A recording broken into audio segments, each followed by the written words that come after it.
Hello and welcome. My name is Biba. I'm your host of the Aurora K Speaks podcast, a podcast designed for beauty entrepreneurs in the creative space. We are not just tailored to beauty entrepreneurs, but creative people as well. And expression is our love language. I want us as creators to have a space where we feel comfortable, we feel at home, we feel it's easy for us to connect because that's the kind of people we are. We like to connect, and sharing our stories is just an example of that. This month of May is our Mental Health Awareness Month. And I, as a creator, for one, I definitely struggle with pouring back into myself, finding ways creatively to give back to myself in a sense. When you're so giving of yourself and you are so giving of yourself to the world, you tend to lose yourself in the process.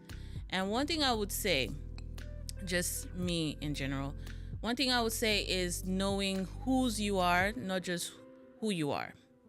And if you understand and believe that you belong to the creator, the one who created you, it's easy for you to pour back into that place, to tap from that source.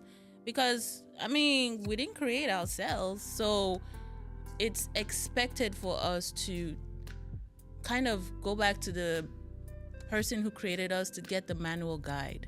You know what I mean? When you have that manual guide, you have the blueprint. It's at your fingertips, literally, you know? So understanding that part of yourself as a creator makes it easier for you to consistently deliver. And one thing about the beauty business, if you do not know already, or the creative business, is consistency is everything. Literally, consistency is what you want to make sure that you're giving, not just to yourself, but to your audience and to your business. If you disappear for a long time, people are going to be like, what happened to that person? They just kind of fell off. And we see a lot of businesses in the first year just go off the grid, and people are wondering what happened. How did this happen? Like, where did this person go? You're just basically out there by yourself, thinking to yourself, what happened to my business? Most of the time is because you lost yourself along the way. So the things that I am sharing with you today is for you to focus and emphasize how to pour back into yourself, tap into your creative space, give back to yourself, honor yourself. These are things that really aid our mental health and really create awareness for us to share with the world. Another key element for us to realize as creators is a way for us to realize that being a creator is a labor of love. It's an emotional labor of love. I don't know if you are very expressive, you as an individual, but I am. I'm very expressive, and that takes a toll on your emotions over time. The more you consistently pour into that and the more you consistently give of yourself, it's an emotional drain that you feel. And not replenishing that can have you feeling depleted. It can have you just, feeling like, you've lost a part of yourself. And we need to focus on being better versions of ourselves consistently, but don't do it at your own detriment, because you need to show up. You need to be able to have enough to show up. I don't know if most of you are moms, but if you're a mom, you know what I mean. Just having to take care of another human being, another person, another version of yourself, just having that, it takes so much out of you. Think of your business, your beauty business, or your creative business as having a child, essentially. Like, you've created something that's outside of you. Your thoughts, your ideas, everything is formed, and right here is this creation. It's going to be a lot to consistently pour back into it. So if you're not replenishing yourself, you're going to feel depleted, and I want us to focus on just pouring back into ourselves. This week, I want you guys to find ways to replenish your creative spirit. That's something I want us to focus on for the week. Just make sure that with time, you're giving more of yourself to your thoughts, your emotions, whatever it is that you're going through. You allow yourself to feel that. Allow yourself to stand in whatever emotion that it is that you guys are leaning into and pouring into, and just replenishing and focusing on the things that can make you grow, you know? That is my thought process on mental health for the Black female creative entrepreneur in the beauty business. I want you guys to really give yourself grace this week, and keep in mind that for the month of May, with it being Mental Health Awareness Month, you guys need to be present and just enjoy what you do. Don't let it drain you, and don't lose yourself in the process. Just remember that you are that girl, and I am rooting for you. I am your host, and this is just going to be a virtual interview with none other than Keisha Hutch, the amazing entrepreneur mogul. She's awesome. I've known Keisha for over 8 years now, and we've worked together on some projects. So I'm very, very much so excited to be introducing you to my podcast. Welcome, Keisha. Thank you so much, Biba. It's great to be here today. I'm excited to have you on the podcast today. It's just amazing to see how much you've grown, how much you've invested into your business, your skincare line. She has an amazing skincare line. It is super nourishing body butters, and it's amazing how it just glides on your skin. I think I did a video for it once, and I was just amazed by how the texture is. It's so, so good and nourishing. So if you want to check out her body butter business, I do so, because I will be leaving all the information in the description box. And where can they find that body butter business? Where can they shop? Absolutely. It's at terradivine.com, and all of our social media is Terra Divine Skincare. Terra That's Divine. on TikTok, Instagram, and Pinterest. Amazing. So today I really wanted to have you on the podcast today to talk about healing your inner child and how that can show up in your business. Some people are just walking around with baggage. They're walking around with trauma. They're walking around with past hurts that they don't even know that is showing up present day, personally, professionally, and in business as well. So I wanted to really dive deep and discuss how we can heal our inner child for our businesses and what that looks like. Okay, so I know you personally. Before we get into all those wonderful things that we're about to talk about, but I know you personally. My audience doesn't know you. So we're going to do a few icebreaker questions to get started and just to know a little bit more about the amazing Keisha Hutch. All right. So, question number one: how do you handle challenges or setbacks?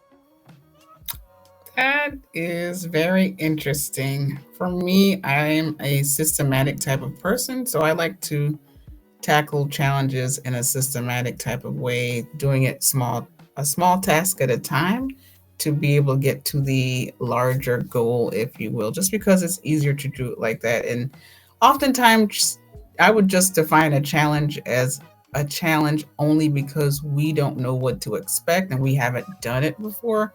So, because it's unfamiliar to us, it's just easier to approach it from a systematic methodology. Hmm.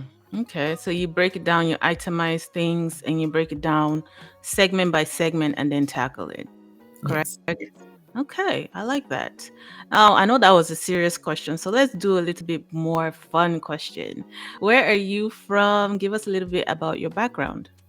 Sure, my background is Caribbean. My whole family is Jamaican. I was born in Jamaica along with my siblings. We just migrated here as children. So Some people would say Jamaican American. I'm okay with either title. It doesn't bother me. So I do have the Caribbean background and a Caribbean work ethic. And if you know Jamaicans, you know Jamaicans are very hardworking people. It doesn't matter what it is. Even if we're not necessarily good at something, we're still trying to do our best at the little bit that we know. And I would say that spills over into business and just all of the areas of our life. And that would be my cultural background.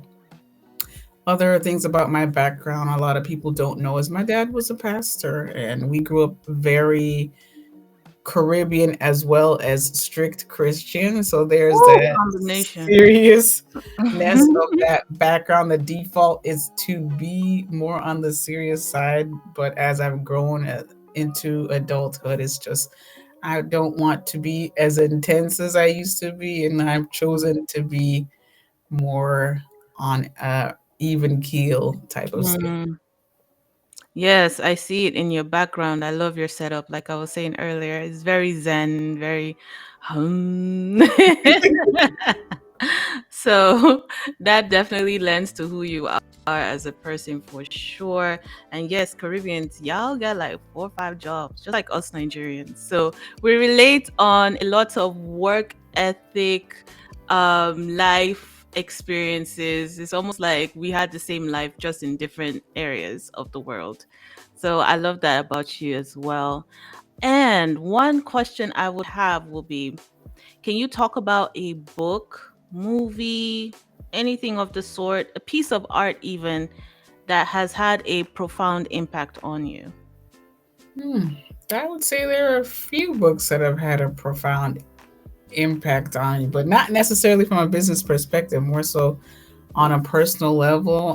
That's When fine. I was in high school, I had an amazing English teacher, and he introduced us to a lot of coming of age stories, things like Robert Cormier's Fade, this other book that was called Metamorphosis, which was about this man transforming into a cockroach. And as he becomes this cockroach, the people that were literally his closest friends and family treated him poorly based on his appearance. It just was a reflection of how people's characters can truly be just based on appearances. He was the Yeah. one transforming into a cockroach, but they were the ones that were actually becoming more vile, if that makes sense. That I would say that that's basically the summary of that book.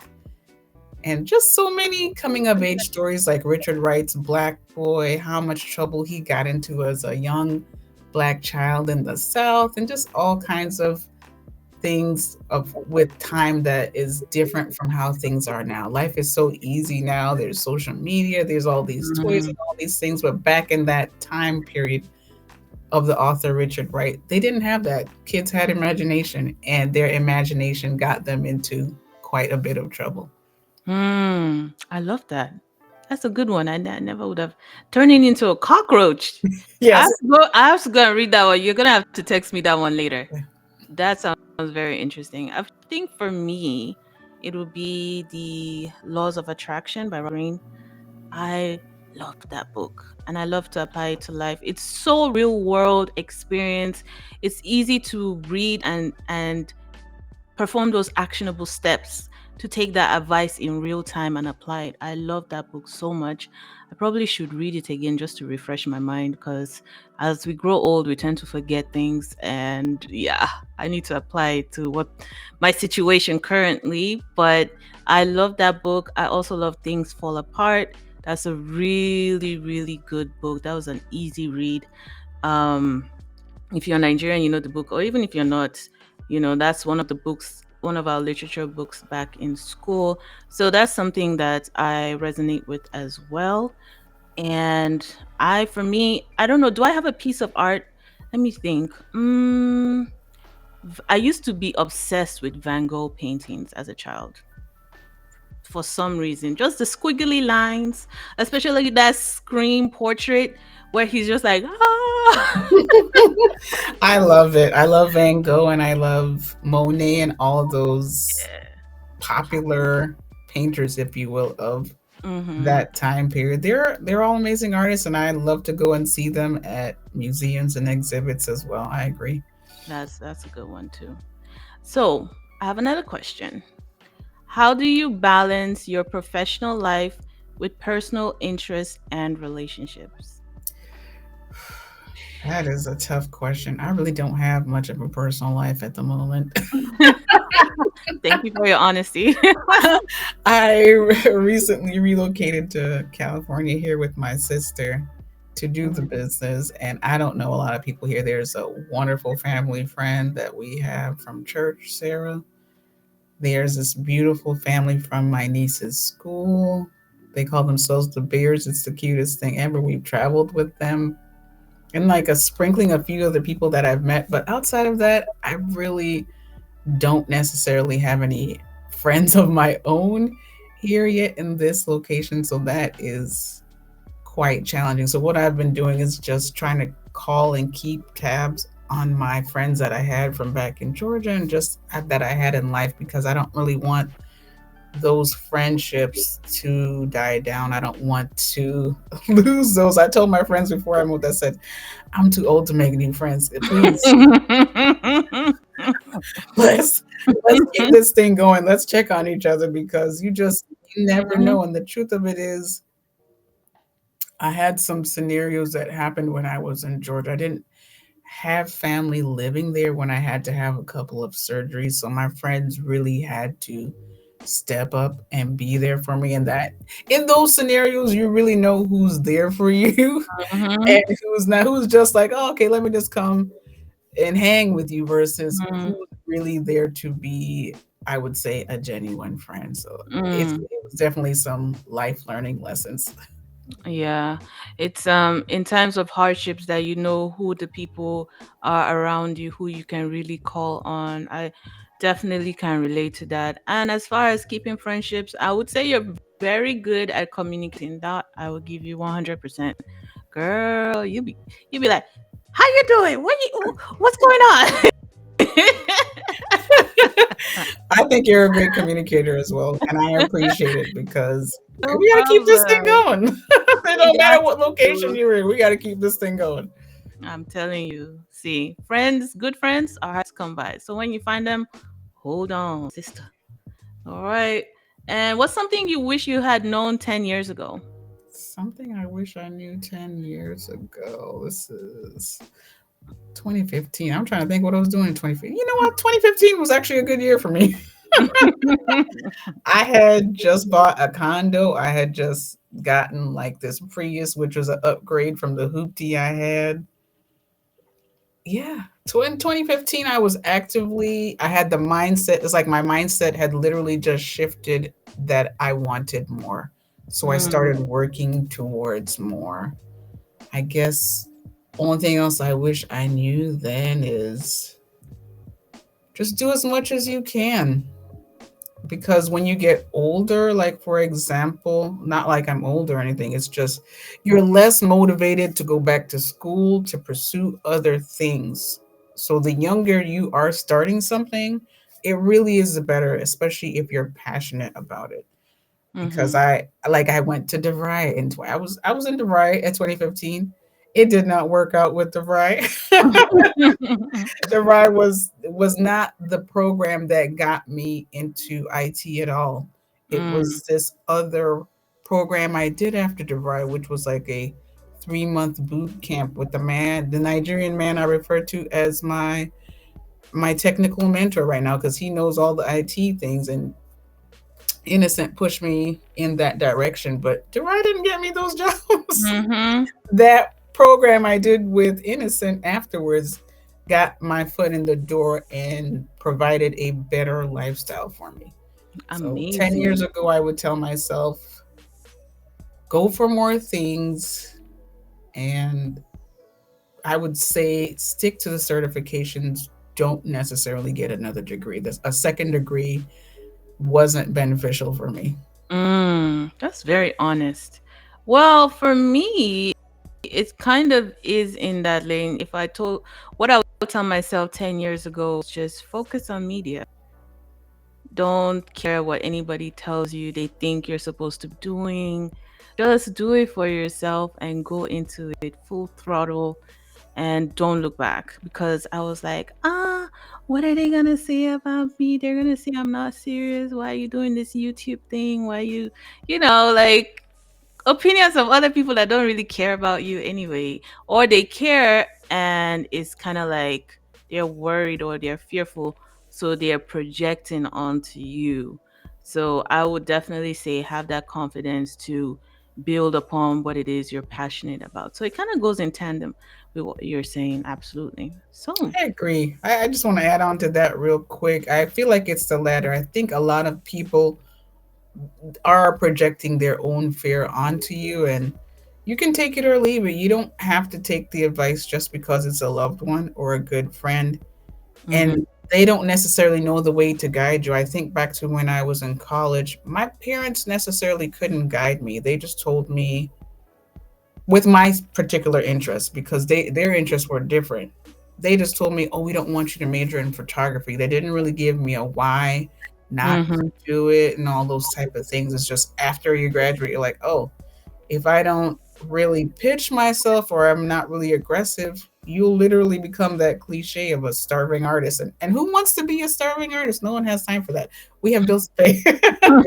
So I would just say when it comes to receiving advice like that from people that necessarily don't know your field or what you're passionate about, I would just deflect to finding a mentor. I think if you have a mentor earlier on in the game, it will elevate you faster. Yes, mentorship. Mentorship, mentorship, mentorship. It's very important. So, if you can find a mentor who you trust and like I have been very opportune to meet a fantastic woman, Nancy Corsa. Shout out to you. She's amazing. She's been mentoring me in business, and I wish I'd met her years ago. I'm just like, oh, thank God you're coming into my life now, but I wish I'd known you just a few more years ago so that I will be way ahead now. But where I'm from, we say, now the time where you wake up 9 be your morning. So when- whenever you decide that that's it, that's your starting point. So just go from there and don't look back. I know we're reflecting on 10 years, so it's kind of like contradicting, but still, um, yeah, if you're currently where you are and you want to start for sure. For sure. And my last question will be, what inspires you to carry on? What inspires me to carry on? There's still so much to accomplish. There's so many things I haven't done yet. I haven't reached those dreams that I've set for myself in college. I've accomplished a good amount of things, but there's a lot more to do. And I would say that that is definitely what keeps pushing me forward. Yep. The distance between where you want to be and where you are right now. Definitely. For me as well. That's what inspires me to keep going and to keep pushing.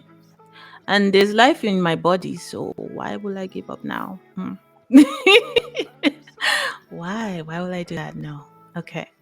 All right. So, our first segment about our topic, healing your inner child, and what that could look like for you as a business person, entrepreneur, somebody that is just trying to push forward in their business, whatever that looks like for you. I want to talk about the connection between inner child wounds and business. Okay. So the first question I have is, and if you see me looking to the side, I'm just looking at my notes. It's on my iPad. So, yeah, what does that look like for you? I know fear of failure is something that was ingrained into us as children. As children of immigrants, that is something that you do not want to bring your family name down. So for me, it will be the failure or success that has been instilled to us as a young person. What can you speak more on that? That is a mouthful right there, Biba. Mm, I would say that fear of failure has crippled me for a very long time. I was afraid to leave that position I was in. I was with a company for almost 13 years from when I moved to Georgia at 25 years old. And when I talk about those promotions were so sad, I remember my last raise was a 25-cent raise. And no one was, people were like, no, you can't be serious, Marche. Like, you're joking, right? I'm like, I'm dead serious. My last raise was 25 cents. It was like the nail in the coffin that by the time I got that last raise, I had already decided that last year I was working for the company that not only am I leaving this company, I'm going to learn how to be a database administrator, something I had never done before. And I wouldn't necessarily consider myself a technical person.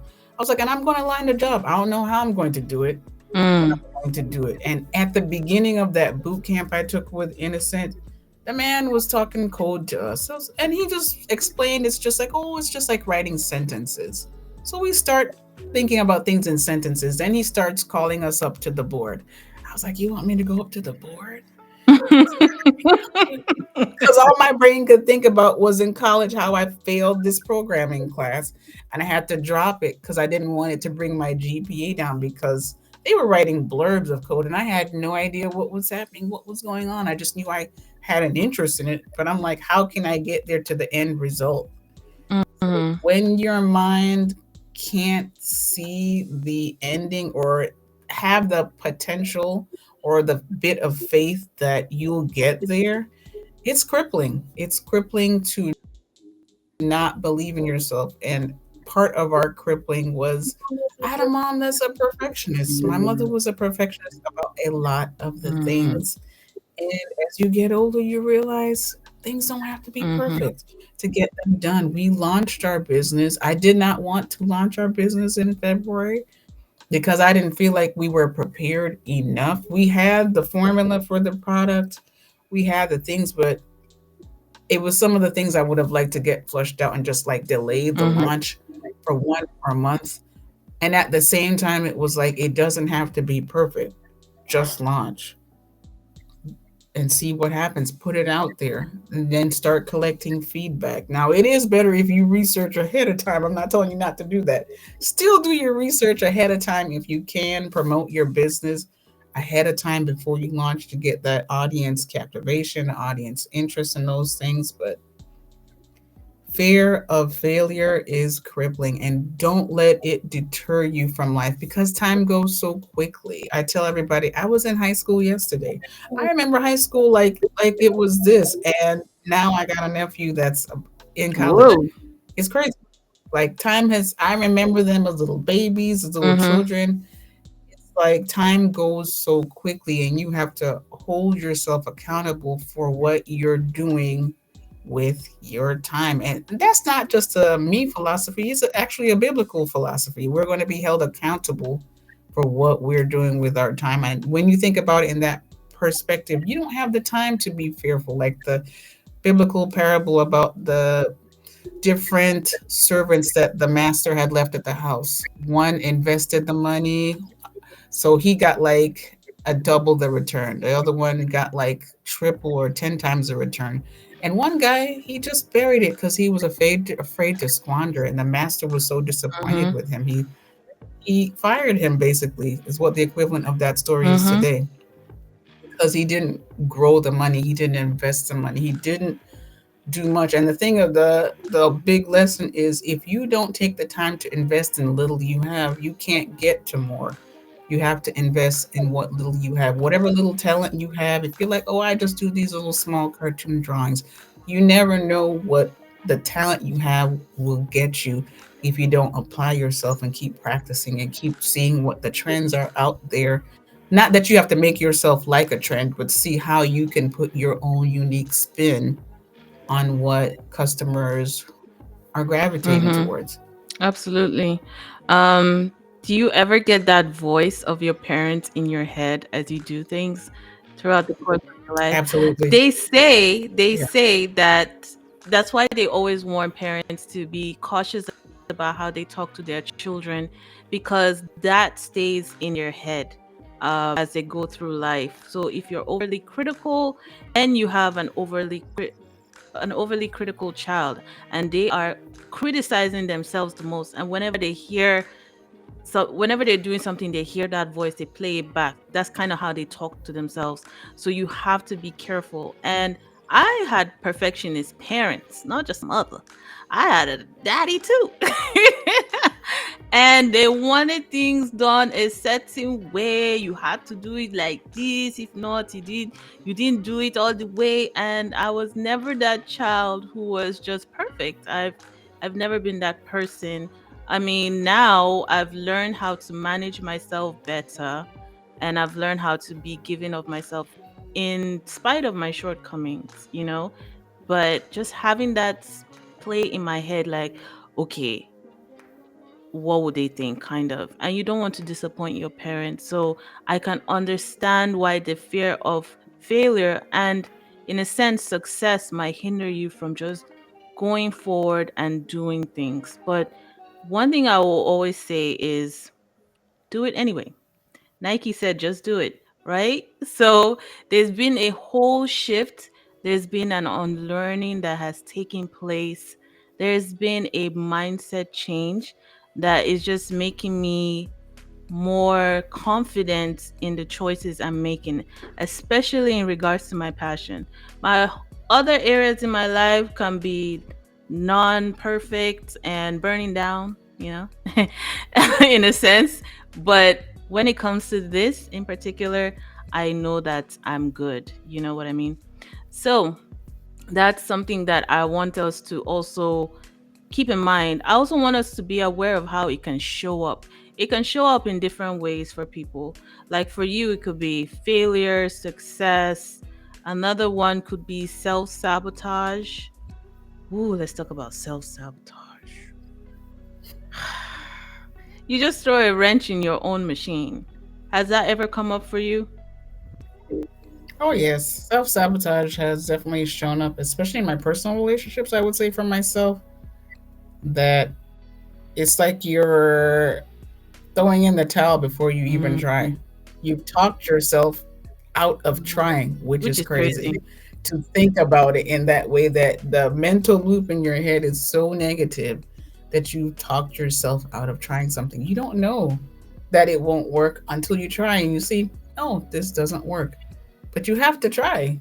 You have to try. And I would say for the self sabotage in like the business, there's a lot of things I don't know about, and that not knowing is very uncomfortable, which leads to you wanting to self sabotage, which will lead to your fear of failure growing even more. It's like this toxic cycle that just keeps going around and around and around. And you just have to just break that cycle, which is not easy to do, but you have to start giving yourself positive affirmations. And if you meditate, if you pray, whatever it is that you're doing to help you get out of the toxic cycles, Mhm, continue. If you do therapy, I don't have a therapist yet, but I do have a life coach that I check in with mhm. monthly, which I treat her like a therapist. So she knows like all of my family drama. She knows Yeah. everything. Carla knows just about all the shenanigans that's happening. I gotta give her the TLDR 2 days from now on Thursday. I got a session with her Thursday and tell her all the family drama that Ooh, just happened because you I just just came came home. home. That's true, from your trip. I just came back from Maryland. It's like, oh Lord, look at this. But the thing of it is, I'm in a place where I was able to navigate the shenanigans in a better way. It didn't impact me in such a way where I just, before I would have been completely dysregulated. It would have messed up my whole week. Sometimes I've been in a funk for, I would say, a month, maybe longer than a month. Like when my father first passed, I was just existing. I wasn't living. I was just existing. And in truth, when you have a loss that great, I don't know that you ever really go back to 100%. You're yourself, but it's like you're a piece of what you used to be. So it's like it makes it even more important that you keep a more positive loop going in your head, because it's very easy to be swayed to the negative thinking. Mhm, You have to be cautious. mhm. You absolutely have to be cautious because your mental well-being is very important. And If you do not take care of it, then burnout happens. And burnout for a lot of people could look different. Some people could be easily agitated, irritated. They may not particularly know what's even going on with them until it's like, oh, wait, I have to take a second and backtrack. Why am I feeling this way?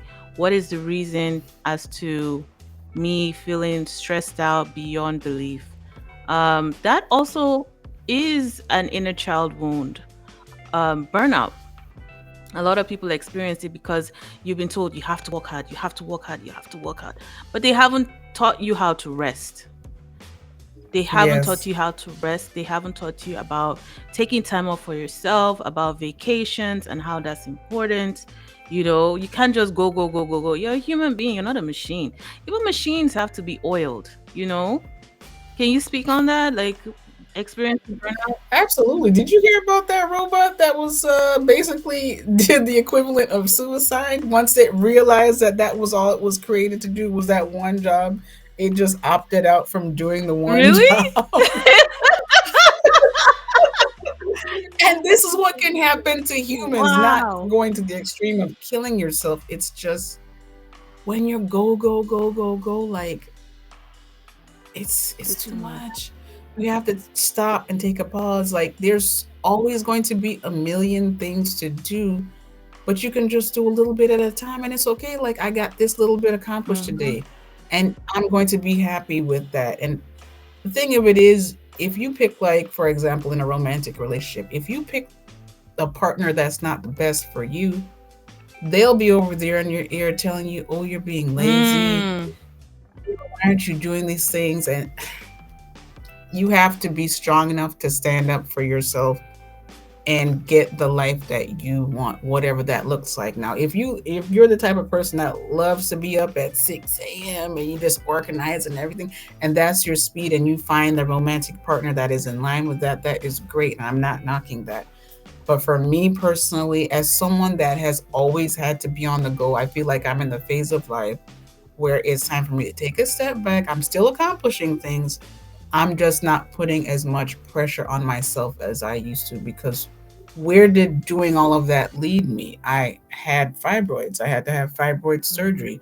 Stress contributes to fibroids. Fibroids isn't just a result of having a lot of sugar in your diet. It's your high cortisol levels, it's your lack of vitamin D3. All of it's a combination of things. And the best advice I could give someone is, if you can attack your goals a little bit at a time and have great stress management tools at the same time, you will do very well in Mm-hmm. life. We're gonna touch on the management tools later, but let's touch on fibroids. I'm so glad that you shared that. Thank you for sharing, because that's something I've recently had to deal with as well, and how stress contributes to that. I don't think a lot of people realize that it's mostly stress related. And if you look in our community as Black women, we have higher rates of fibroid occurrences in our bodies than our counterparts, versus white women versus Asian women. Why? Because we are stressed out. That is a commonality between um, all of us, especially living out here. It's just the amount of stress that we have to deal with and engage in. And then it's not helping that we're not eating, having the best diet alongside that. Because when your cortisol is high, what do you want? You want sugar. You want sweet things. You want to be comforted in that. You want to reach for the soul food. You want to reach for the sweets. You want the ice cream. You want all of that. So knowing that as Black women, that is something that attacks our community viciously. I've seen so many cases of that. And I wanted that to lead into our next segment, which is healing strategies for better business performance when it comes to healing your inner child. So what are some strategies that we can take on, and we can, like, how will I say this, add to our lives to make it a whole lot less stressful? The number one thing, don't do too many things in a day. Mm, The number one problem I have always had, and when I have terrible days, it is because I am overbooked. I have signed myself up to do too many things. You cannot help everyone. You can't help all of your friends, all of your family. Just because someone just reached out to you and has this issue, it's okay to say no. Mm-hmm.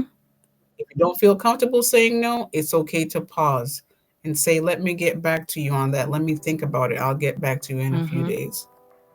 And if the person has resolved their issue by that time, even better for you because now it's something that you don't have to worry about. Mm-hmm. But if they still haven't resolved that issue and they still genuinely need your help and you have carved out time to help them, carve it out for a specific amount of time. You are not Superwoman. I literally just told my pregnant friend this over the phone. She called, or I think I called her for her birthday.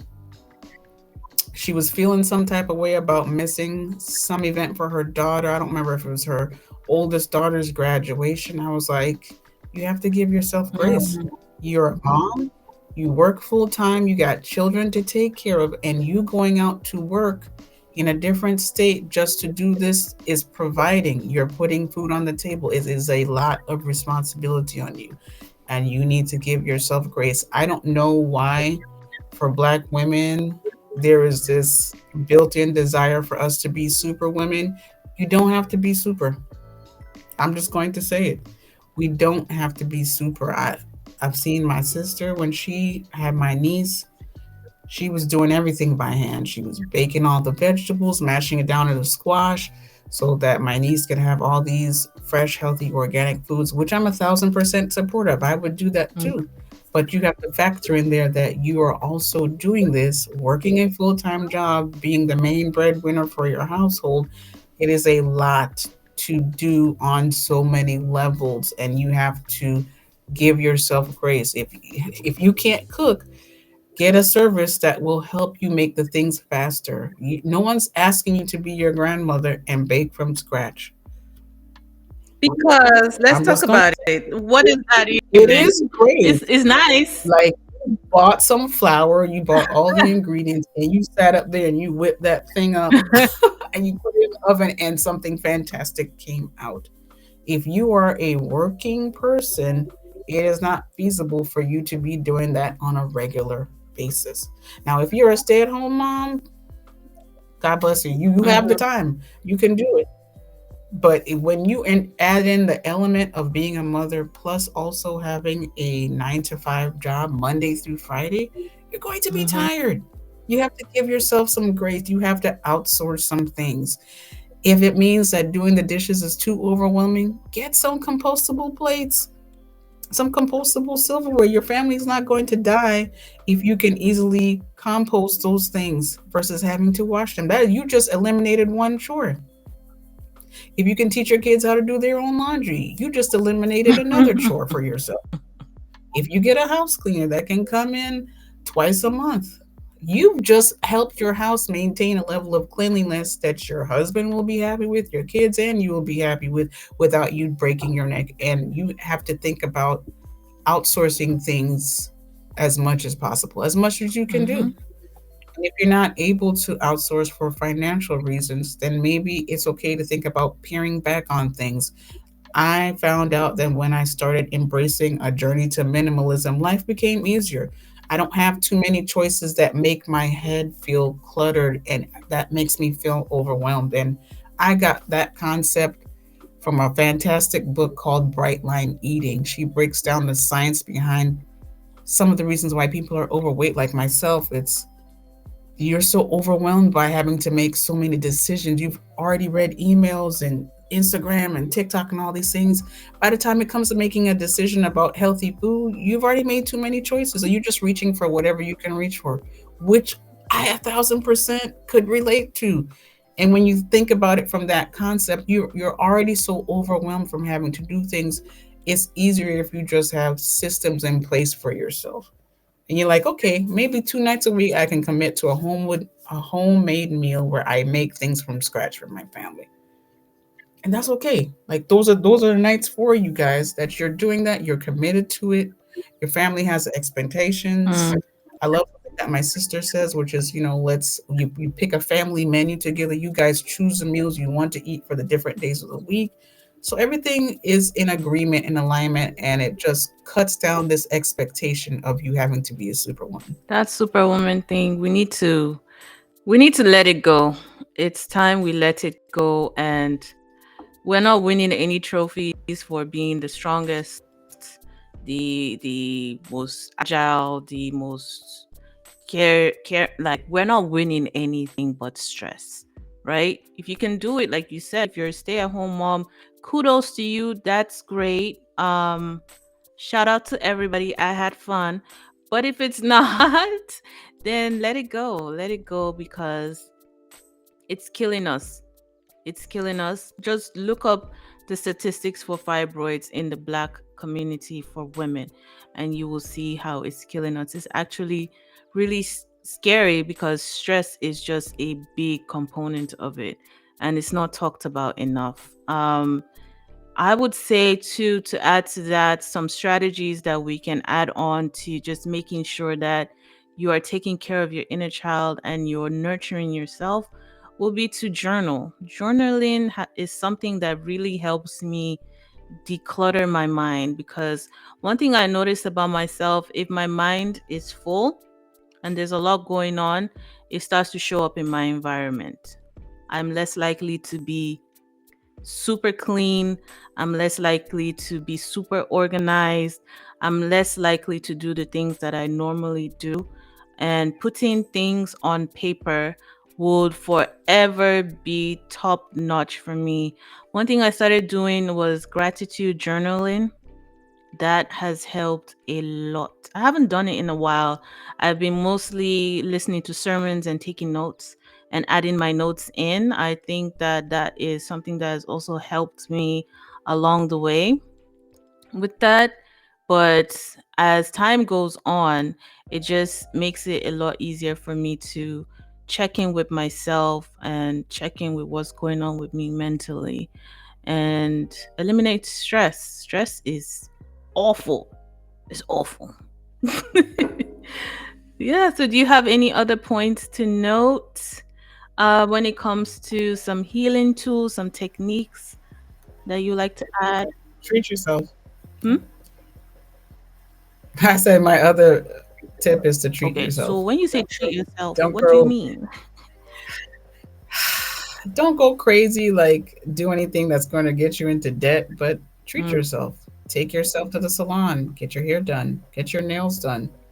If you can only do a pedicure, do the pedicure. If you can only do the manicure, do the manicure. If you get your hair done, okay. it's don't the attitude I used to have back in the day that I would say hindered me is I treated those type of things like they were special occasions. Mm. It shouldn't be a special occasion. It should be part of your self care. Mm-hmm. I agree. I think I said that in my previous episode about how we're talking about being creative and centered and what mental wellness looks like for women in art and business. And that's one thing I said, like, do something that creatively lets you express yourself in the form of care. Whether, like you said, getting your hair done, nails done, facial, get that massage. Ooh, go to the chiropractor. That one's for me. I need to go to the chiropractor. I definitely do need to go to the chiropractor and do things that will increase your creativity. Another form of self care could be going to museums. I really love museums. And I haven't been in a while, so I kind of feel out of touch with the art world. So I know that I have to check back in when it comes to that for sure. Absolutely. Art is definitely therapeutic. It certainly can be, and it's certainly an avenue that people who are artistic or not should explore. Just there's something relaxing about creating something brand new, something that you hadn't necessarily thought about before, just letting some creative expression flow, and that can come in the form of creating art, or it Hmm. can be from even like creative writing. I loved writing as a child. It was something that always got me excited. It's something I still look forward to even today. I'm a Toastmaster and I don't necessarily enjoy doing speeches, but if I tackle a speech from the creative writing aspect, I absolutely do have a great time doing it. And it does jog back great memories. It's just something that's fulfilling for me. Hmm. Me likey. I love all these nuggets and things that we're sharing. Keisha, you've been amazing. Do you prefer Marche or Keisha? I've been calling you Keisha, but tell me. Well, guys, my government is Marche. Keisha Hutch is my online brand, and the Okay. reason why I go by Keisha Hutch is simply because people mess up my name all the time, even family members. Even when I shake their hands, I say, "Hey, my name's Marche." They say, "Okay, Marsha." But Caribbean people and African people struggle to say Marche. I don't know what it is. Only two syllables, so I go by Keisha Hutch online just because it's easier to say and it's easier for people to remember. Okay. So, Marche. Because I usually call you Marche, but I looked at the tag below and I see Marche. I usually call you Marche, but I saw online is Keisha, and then I was like, oh, let me call her Keisha. Then I look and it says Marche Hutchinson. I'm like, oh Lord, did I mess up? But thank you for clarifying. You've been amazing today. It's been a pleasure to have you on here, and I hope to have you on more episodes. I know that currently you're in California and I'm in Minnesota, so we can't really get together and do something creative, but thank God for internet. And I was like, let's set this up and do this virtual one-on-one, and it's been great so far. So please tell my viewers how they can find you. Absolutely. So I respond to our Terra Divine inbox. So our website is terradivine.com. Our email is hello@terradivine.com.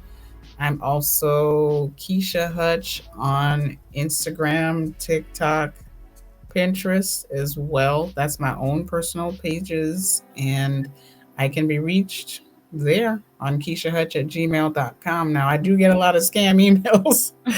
So hopefully the scam ones will get filtered out from this They'll announcement. But filter it out. you can reach me either way, whether it's for Terra Divine or just in general. Perfect. Awesome plug. And for me, you can find me at Aurora K Speaks on everywhere you get your podcast: Apple, Google, Amazon, Spotify. We are everywhere. We are in your airwaves. So make sure to follow, subscribe, and I will be launching, well, relaunching my ebook pretty soon on how to get your podcast started, how to find sponsors, things of that nature. So make sure you are following because you don't want to miss out when that drops. This is a platform for entrepreneurs, female entrepreneurs in the beauty space.